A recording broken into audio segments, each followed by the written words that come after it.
आज हम बात करेंगे कि टेस्ला की गाड़ियाँ इंडिया में अवेलेबल क्यों नहीं है और किस वजह से टेस्ला इंडिया में आ नहीं पाई है। मतलब आप देख सकते हैं कि बहुत सारे कंट्रीज़ में टेस्ला अवेलेबल है, यूएसए में, कनाडा में, चाइना में और बहुत सारी यूरोपियन कंट्रीज़ में, पर इंडिया में इतना बड़ा मार्केट होने के बाद भी टेस्ला अवेलेबल क्यों नहीं है।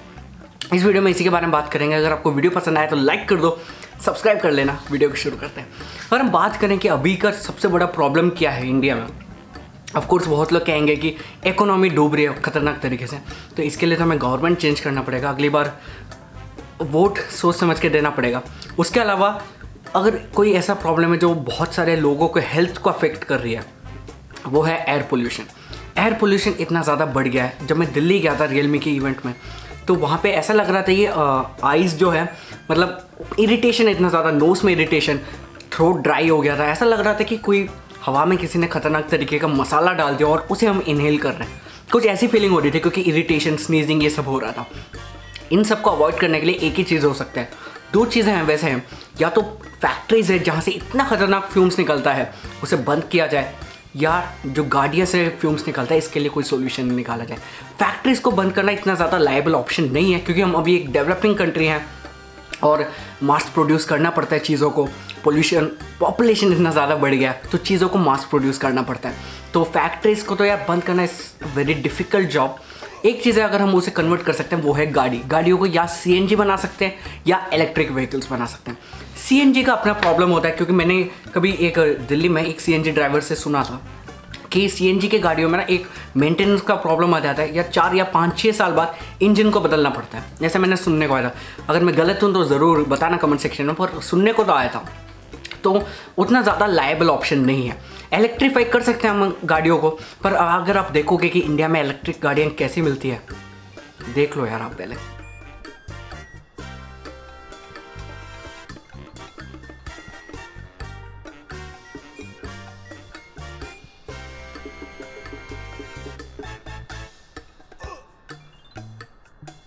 मतलब कुछ ऐसे इलेक्ट्रिक गाड़ियाँ मिलती है जिसकी रेंज बहुत कम होती है, स्पीड साइकिल से भी धीरे होती है और कंफर्ट, स्टाइल वगैरह कुछ नहीं होता। तो इलेक्ट्रिक गाड़ियाँ लेगा कौन? मतलब अगर ऐसे सोप बॉक्स को अगर आपको लेके घूमना है तो लोग तो सोचेंगे ना, इससे अच्छा तो मैं पेट्रोल या डीजल की गुड लुकिंग गाड़ी ले लूँ, थोड़ी स्पीड वाली गाड़ी ले लूँ, परफॉर्मेंस वाली गाड़ी ले लूँ, कंफर्ट वाली गाड़ी ले लूँ। तो इसलिए नहीं है। इसका एक बेस्ट सोल्यूशन है टेस्ला। टेस्ला की गाड़ी इतनी कंफर्टेबल होती है, लगभग लग्जरी कार जैसी होती है, स्पीड खतरनाक होती है, रेंज खतरनाक होती है, सेफ्टी रेटिंग 5 स्टार होती है। इंडिया में अगर हम गाड़ियाँ देखें जैसे ऑल्टो, नैनो, क्विड, ये सारी गाड़ियाँ जो स्टार्टिंग रेंजेस वाली है, इनकी स्टार रेटिंग जो होती है, safety crash test star rating 1 star, 2 star या मैक्सिमम 3 स्टार होती है। 3 स्टार भी थोड़ी महंगी गाड़ियों की बात कर रहा हूँ। हाँ, ऑफकोर्स अच्छी अच्छी गाड़ियाँ जैसे इनोवा है, फॉर्च्यूनर है, इनोवा का 4 स्टार रेटिंग है, फॉर्च्यूनर का 5 स्टार रेटिंग है, but they are very costly, ठीक है। और अगर हम बात करें टेस्ला की, सारी गाड़ियाँ 5 स्टार रेटिंग के साथ आती है। और इंडिया एक ऐसी कंट्री जहाँ पे एक्सीडेंट्स इतने ज़्यादा होते हैं, एक्सीडेंट प्रोन एरिया है, हाईवेज में एक्सीडेंट होता है, विलेजेस में, हर जगह एक्सीडेंट होता है। इसका एक अच्छा ऑल्टरनेटिव है कि हम गाड़ियों को 5 स्टार रेटिंग वाले गाड़ियाँ एक्सेसिबल कर दें लोगों के लिए। अब बात कर लेते हैं टेस्ला के बारे में। टेस्ला इंडिया में क्यों नहीं आ पाई? टेस्ला की अगर गाड़ी इंडिया में लाना है तो इंडिया में तो उनका कोई फैक्ट्रीज नहीं है। सबसे पास वाला फैक्ट्री उनका चाइना में है, ठीक है। चाइना से इंपोर्ट करना पड़ेगा इंडिया में। अगर कोई चीज़ बाहर से आती है तो उसमें 100% का वो लगता है इम्पोर्ट टैक्स। अगर गाड़ी 30 लाख की है, वो 60-70, क्योंकि 60 लाख का तो हो ही गया, उसके बाद और भी लग्जरी टैक्स, ये टैक्स, वो टैक्स, इंडियन गवर्नमेंट तो खतरनाक तरीके से टैक्सेस लगाती है। 70-80 लाख का हो जाएगा, तो 30 लाख की गाड़ी कहाँ और 80 लाख की कहाँ, ठीक है। अब हम बात करते हैं टेस्ला की सबसे चीप गाड़ी की, वो है टेस्ला मॉडल 3। ये आता है $33,315 की। अगर हम इसे रफली ट्रांसलेट करें तो 23,90,000, 24 लाख ही मान लो। और इंडिया में आप देखो 24 लाख की कितनी सारी गाड़ियाँ चलती है। इनोवा और महिंद्रा की काफ़ी बड़ी गाड़ियाँ और बहुत सारी गाड़ियाँ 24 लाख की चलती है। फॉर्च्यूनर, इनोवा, पजेरो, बहुत सारी गाड़ियाँ यार। तो इंडिया में बहुत ही बड़ा मार्केट है इस गाड़ी के लिए, ठीक है। और अगर बात करें कि स्लो गाड़ी किसी भी चीज़ मतलब सेंस में नहीं है, इसका टॉप स्पीड है 140 माइल्स पर आवर, मतलब 225 किलोमीटर पर आवर इसका टॉप स्पीड है। रेंज है 250 माइल्स, मतलब 402 किलोमीटर्स का इसका रेंज है एक सिंगल चार्ज पे। रेंज अगर आप देखोगे तो मेरे हिसाब से ये नॉर्मल जो गाड़ियाँ हैं वो भी नहीं चलती होगी पेट्रोल फुल टैंक पे, क्योंकि ये सारी माइलेज भी बहुत कम देती है। थोड़ी सी महंगी गाड़ी जैसे इनोवा वगैरह की माइलेज कम होती है, ठीक है। तो मेरे हिसाब से इसकी रेंज भी बढ़िया है, टॉप स्पीड बढ़िया। आप सोच रहे होंगे 0 to 100 ज़्यादा टाइम लगेगा, बिल्कुल भी नहीं। 0 to 100 किलोमीटर पहुँचने में 5.3 सेकेंड्स लगता है। सबसे कम वेरिएंट की बात कर रहा हूँ मैं, ठीक है। अगर टॉप वेरिएंट में जाओगे तो 3.8 सेकेंड, 3.2 सेकेंड्स भी लगता है, ठीक है।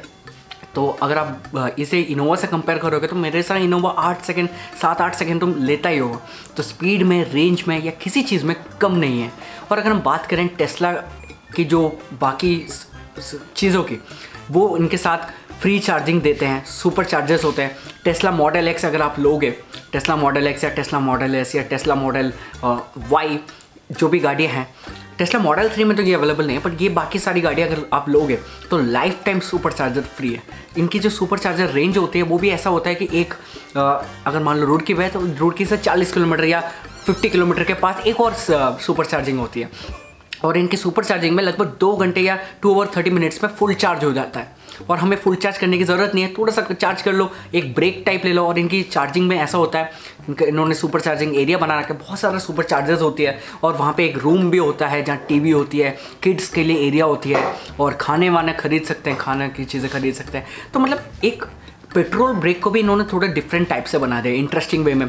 ब्रेक्स तो हम लेते ही हैं रास्ते में, तो यहाँ पे आधा घंटा ब्रेक ले लो और आपका एंटरटेनमेंट भी हो गया और चार्ज भी 50, 60, 70% बढ़ गया। तो अगला 200-300 किलोमीटर तो ईजिली चला पाओगे। तो बहुत ज़्यादा एडवांटेजेस है, इंडिया में ज़रूर आना चाहिए। इंडिया में देखो यार, ये जो टैक्सेस वगैरह लगाते हैं ना, फालतू की चीज़ों पे नहीं लगती, ठीक है। क्या बताऊँ मैं, ऐसी ऐसी चीज़ों का लिस्ट दे सकता हूँ जिसमें टैक्स ही नहीं है, पर जो बहुत ज़्यादा ज़रूरी चीज़ें हैं उस पर लगभग 20-30% टैक्स और इम्पोर्ट टैक्स 100% टैक्स। देखो आखिरी में इंडिया को ही फ़ायदा होगा अगर पोल्यूशन कम होगा और हर जगह लोग इलेक्ट्रिक व्हीकल्स प्रेफर करेंगे, तो इंडिया का ही फ़ायदा होगा। पर पता नहीं, मोदी जी मिलने भी गए थे एलोन मस्क से, लगभग पता नहीं कितने साल पहले मिलने गए थे, फिर भी कोई बात आगे नहीं बढ़ी। आपका क्या व्यूज़ है कमेंट सेक्शन में बताना। और आपको क्या लगता है कि टेस्ला का साइबर ट्रक है वो कैसा है। उसका जो टग ऑफ वॉर रेस हुआ था फोर्ड F-150 के साथ, जो यूएस में सबसे ज़्यादा बिकने वाला पिकअप ट्रक है, उसे जो टेस्ला साइबर ट्रक ने ईजिली पुल कर दिया था और एक माउंटेन सा रोड था उसमें खींचते हुए ले गया था। आप देख सकते हैं कि आजकल इलेक्ट्रिक गाड़ियाँ कितना ज़्यादा पावरफुल हो गई है। वो ज़माना ख़त्म हो गया जब इलेक्ट्रिक व्हीकल्स, वो ये पता है मेंटेलिटी लोगों का कैसा हुआ कि इलेक्ट्रिक व्हीकल स्लो चलते हैं, अच्छे नहीं होते। क्योंकि हमारे बहुत सारी अच्छी अच्छी कंपनीज है जैसे महिंद्रा वगैरह, जो महिंद्रा रेवा और भी ऐसी गाड़ियाँ बनाती है जिसे देख के मतलब मज़ा आ जाता है, ठीक है। तो एक ही सोल्यूशन है, टेस्ला को इंडिया में आने दो, टेस्ला को सब्सिडी दो।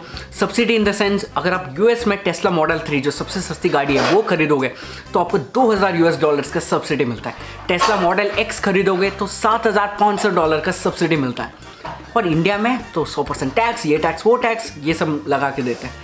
चलो अगर सब्सिडी नहीं देना तो इंपोर्ट टैक्स ये सब तो कम करो यार, कि अगर मान लो जो 23 या 24 लाख का गाड़ी है इंडिया में 30 लाख का तो बिक जाए, क्योंकि 30 लाख की गाड़ियों को बहुत बड़ा मार्केट है।